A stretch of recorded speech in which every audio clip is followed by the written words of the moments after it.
हरे कृष्ण एमती कि आम शास्त्र पुराण रे मेंशन अछि कि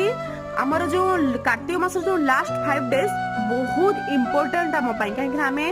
माने माने एमिति अच्छी कि कार्तिक मास रे एमती कि पक्षी माने भी बग बगुली भी आमिष छाड़ दियंती से माने भी जानि पारन तांको भीतर गोटे दिमाग थाए से जानि पारन जे कोउटा ठीक कोउटा भूल से माने भी आमिष खांतीनी माने टच भी करंतीनी तो जो मनीष माने ए मास सारा नॉनवेज खाई आछंदी से माने को काइंडली रिक्वेस्ट कि से माने ए जो 5 दिन मोस्टली से माने ट्राई करंतु कि नॉनवेज को न छुइया पई खाइबा तो पछ कथा काहे ना नॉनवेज जदी पंचुक 5 दिन आपण माने खांती ताहले आपण मानकर पूर्वज आपण को ऊपर गुस्सा कर जांती माने रागी जांती आ आपण माने भगवान आपण को दूरे जांती तो पंचुक 5 दिन